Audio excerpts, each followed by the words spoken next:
जोजो किड्स। एक बड़े से अमरूद के पेड़ पर गौरैया चिड़िया अपने अंडों के साथ रहती थी।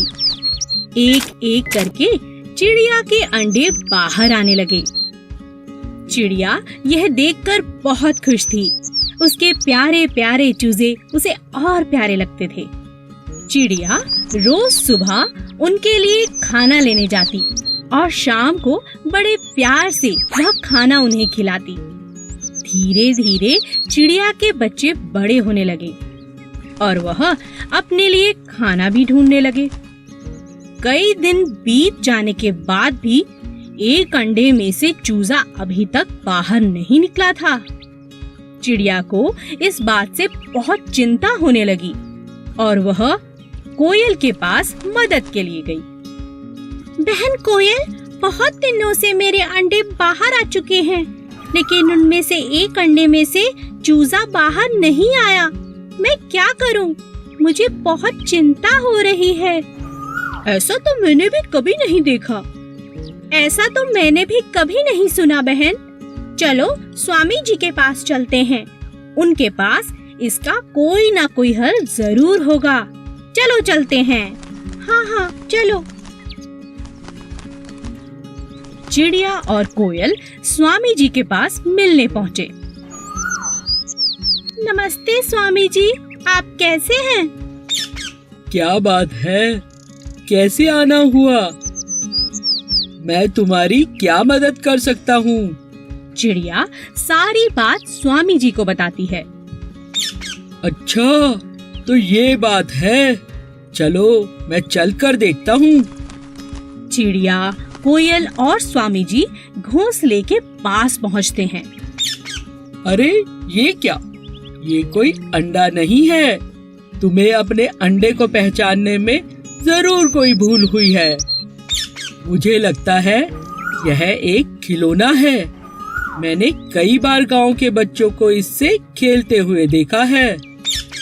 मेरा भरोसा करो और इसे एक बार नीचे फेंक कर देखो। नहीं नहीं स्वामी जी, इस तरह तो मेरा अंडा फूट जाएगा। नहीं नहीं चिड़िया रानी, मेरा भरोसा रखो। ये एक खिलौना ही है। चिड़िया ने दिल पर पत्थर रखकर स्वामी जी की बात को मान लिया। स्वामी ने अंडे को लिया और जमीन पर जोर से फेंका। अंडा फूटा नहीं, बल्कि वह टप्पा खाने लगा जैसे कोई गेंद हो। सच में वो एक खिलौना, एक गेंद ही थी। यह देखकर सभी हंसने लगे। एक घने जंगल में एक पेड़ पर कालू कौवा अपना घोंसला बनाकर रहता था। उसी पेड़ के नीचे एक सांप का बिल था। एक दिन कालू जब भोजन की तलाश में गया तो पीछे से सांप ने उसके अंडों को खा लिया। जब कौवा वापस अपने घोंसले में आया तो अपने बच्चों को ना पाकर बहुत उदास हो गया। कौवे को सांप पर शक भी हुआ और उसने फिर सांप से पूछा, भाई साहब, क्या तुमने किसी को मेरे घोंसले की तरफ आते देखा? किसी ने मेरे अंडों को खा लिया है? नहीं नहीं, मैंने किसी को नहीं देखा। मुझे नहीं पता तुम्हारे अंडे किसने खाए। कुछ समय बाद फिर से ऐसा ही हुआ, पर इस बार कौवे ने सांप को अपने अंडे खाते हुए पकड़ लिया। अच्छा, अब समझ आया, तुम ही मेरे अंडों को खा जाते हो। मुझे तुम पर पहले ही शक था। तुम्हारी इतनी हिम्मत कैसे हुई? मेरे अंडों को खा गए। मुझे भूख लगी थी, इसीलिए मैंने तुम्हारे अंडों को खा लिया। तुम मेरा कुछ नहीं बिगाड़ सकते। इतना कहकर सांप अपने बिल में चला गया। कालू बहुत उदास हो गया और उसने सांप से बदला लेने की सोची। फिर वह उड़ता हुआ राजा के महल की तरफ चला गया। तभी उसकी नजर महारानी पर पड़ी, जो तालाब में स्नान कर रही थी। महारानी के कीमती जेवर तालाब के किनारे पड़े थे, जिनकी निगरानी उनके सिपाही कर रहे थे। कालू कौवे को एक उपाय सूझा। वह एक लंबा सा हार अपनी चोंच में फंसाकर उड़ने लगा। सभी सैनिक कौवे का पीछा करने लगे। कालू ने चालाकी से उस हार को सांप के बिल में डाल दिया। जब सैनिकों ने बिल में डंडा मारा तब बाहर निकला सांप, जिसके गले में महारानी का हार था। सैनिकों ने पीट पीट कर सांप को जान से मार दिया और हार ले लिया। इसी तरह कालू कौवे ने सांप से अपना बदला ले लिया। ये बहुत समय पहले की बात है। एक जंगल में बहुत सारे जानवर मिलजुल कर खुशी खुशी रहते थे। एक दिन उस जंगल में एक ताकतवर शेर आया। वह अपनी मर्जी से जब चाहता किसी भी जानवर को पकड़कर मार डालता और खा जाता। धीरे धीरे जानवर जंगल में कम होने लगे। इस बात से परेशान होकर सभी जानवरों ने एक निर्णय लिया और शेर से मिलने पहुंच गए। वहां पहुंचकर सभी जानवरों ने अपनी बात शेर के सामने रखी। हाथी बोला, जंगल के हम सभी जानवरों ने एक निर्णय लिया है। कैसा निर्णय? हम में से हर रोज एक जानवर आपका भोजन बनकर आएगा। आपको शिकार ढूंढना नहीं पड़ेगा। अरे, मैं तुम्हारी बात कैसे मानूं? कैसे विश्वास करूं? ऐसा ही चलता रहा तो थोड़े ही दिनों में हम सब मर जाएंगे। जंगल में कोई जानवर नहीं बचेगा। फिर आपको खाना नहीं मिलेगा। आप तो राजा हैं, हमें सेवा का मौका दे दीजिए। ठीक है, लेकिन समय से हर रोज भोजन भेजना ही होगा, वरना। अब हर रोज एक जानवर भोजन बनकर जाने लगा। एक दिन चालाक खरगोश की बारी आई। खरगोश नियमित समय पर नहीं गया। उसके दिमाग में एक उपाय चल रहा था, जिसके चलते वह देरी से गया। जब वह वहां पहुंचा, शेर बहुत गुस्से में था। इतनी देर कैसे हो गई? तुम तो बहुत छोटे हो। तुम्हें खाने से तो मेरी भूख भी नहीं मिटेगी। मेरे साथ एक और जानवर भी आया था राजा जी, लेकिन उसे रास्ते में एक और शेर ने खा लिया। इस जंगल में मुझसे बलवान शेर? मुझे दिखाओ, किसने मेरे भोजन पर अपना अधिकार किया? महाराज, मैं आपको वहां ले चलता हूँ, चलिए। खरगोश शेर को जंगल में कुएं के पास ले गया। महाराज, वो शेर इसी कुएं के अंदर छिपा है। शेर ने उस कुएं में झांका। वहां उसे अपना ही प्रतिबिंब दिखा।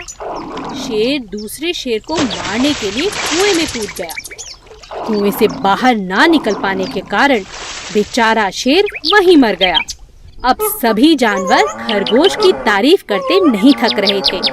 खरगोश की चतुराई से सभी जानवरों की जान बच गई थी और वे सभी जानवर जंगल में खुशी खुशी रहने लगे। एक गांव में राजू नाम का लड़का रहता था।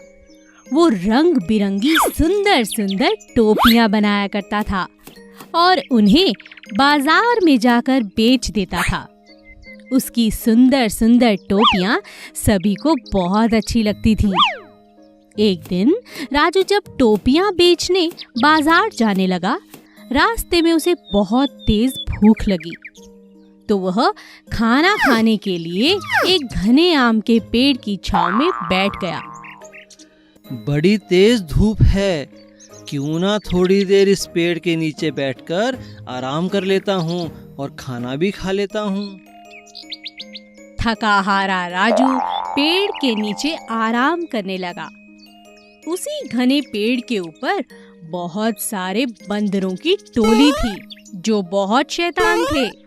जब बंदरों ने देखा राजू टोपी वाले की आंख लग गई है और वह सो गया है, तभी सारे शैतान बंदर पेड़ से नीचे उतरकर टोपियों के साथ खेलने लगे।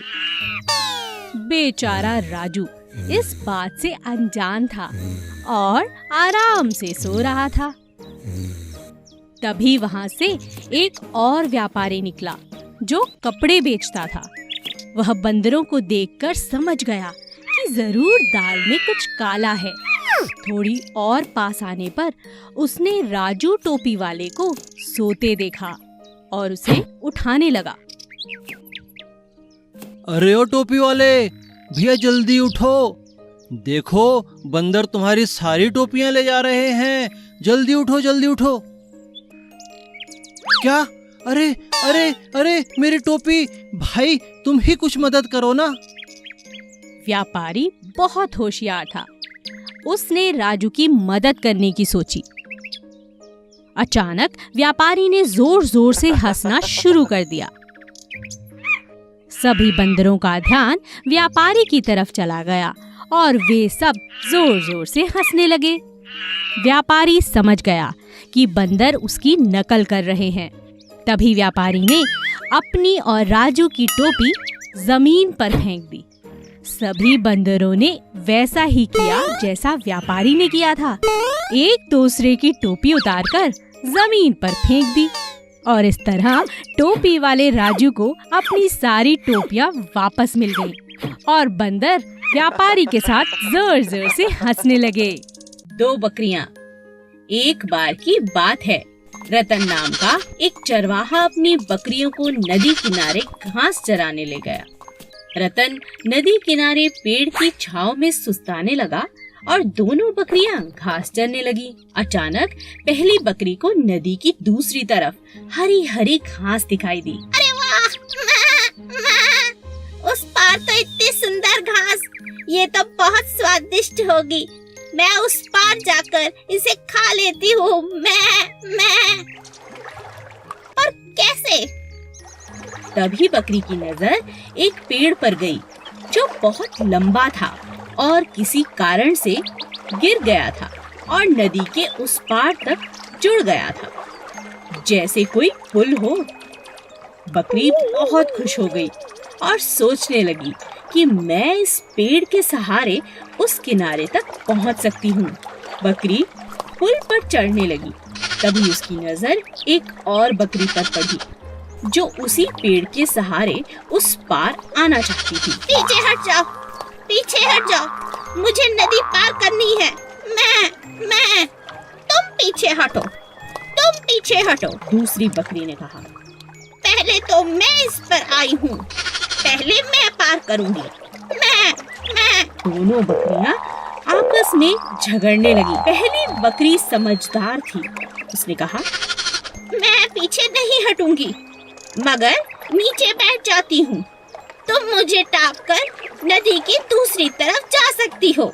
मैं झगड़ा कर कोई फायदा नहीं। दूसरी बकरी मान गई और पहली बकरी के झुकते ही वह टाप कर नदी के दूसरी तरफ चली गई। दोनों बकरियों ने नदी पार कर ली और एक दूसरे को शुक्रिया अदा किया। हमेशा लड़ाई झगड़े से नहीं, बल्कि बुद्धिमानी से हल निकाला जा सकता है। हेलो बच्चों, आज मैं आपको सोने की अंडा देने वाली एक मुर्गी की कहानी सुनाऊंगी। एक गांव में एक आदमी था और वो अंडे का व्यापार करता था। उसके पास एक बहुत बड़ा मुर्गियों का फार्म भी था। उसमें बहुत सारे मुर्गियाँ थे। हर दिन वो आदमी पोल्ट्री फार्म में आकर सब मुर्गियों का देखभाल करता था और जो भी अंडे आते थे उसको मार्केट में बेचकर आता था। एक दिन वो सड़क पे जा रहा था और एक मुर्गी को देखा।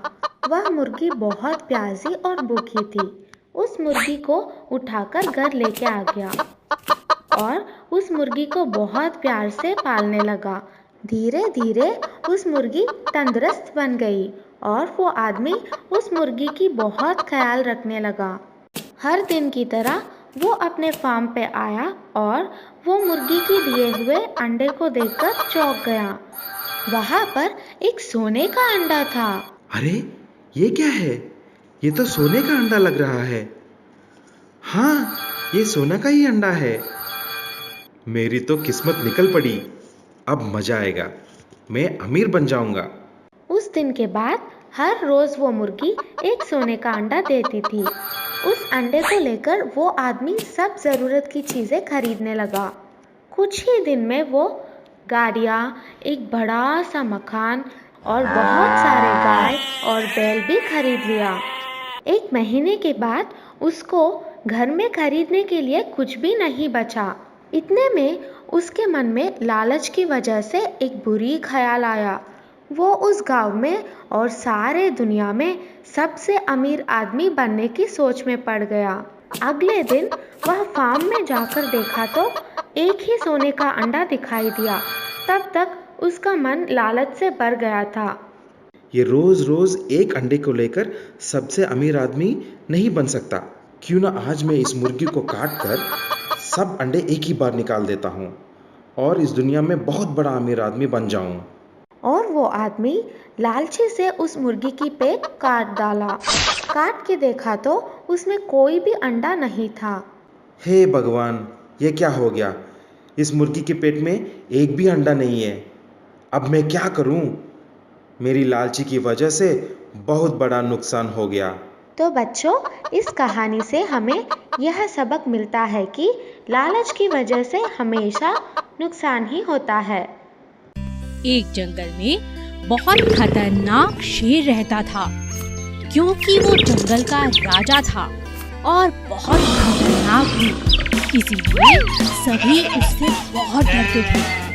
वो जब चाहता किसी भी जंगल के जानवर को खा जाता, सिवाय 4 दोस्त गायों को छोड़कर। चारों गायें बहुत ताकतवर थीं, क्योंकि वे हमेशा ही साथ साथ रहती थीं।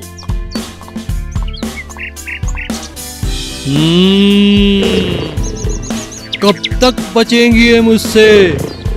एक ना एक दिन तो मैं इन्हें खा ही जाऊंगा। जब तक ये चारों साथ हैं, बस तभी तक सुरक्षित हैं।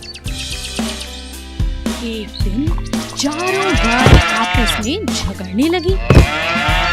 पहली बोली, बस अब मैं तुम्हारे साथ नहीं रहना चाहती।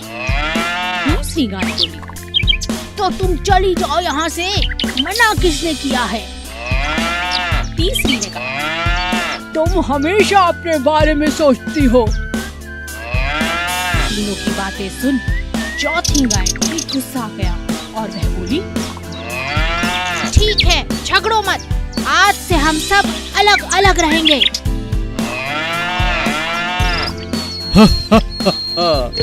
इसी दिन का तो मुझे इंतजार था। अब इन्हें मेरा खाना बनने से कोई नहीं रोक सकता। इनकी एकता ही इनकी ताकत थी और इन बेवकूफों ने अपनी ही बलि चढ़ा दी। और इस मौके का शेर ने पूरा फायदा उठाया और एक एक करके चारों को अपना भोजन बना लिया। इस कहानी से हमें यही शिक्षा मिलती है कि एकता में बहुत शक्ति होती है। Please subscribe.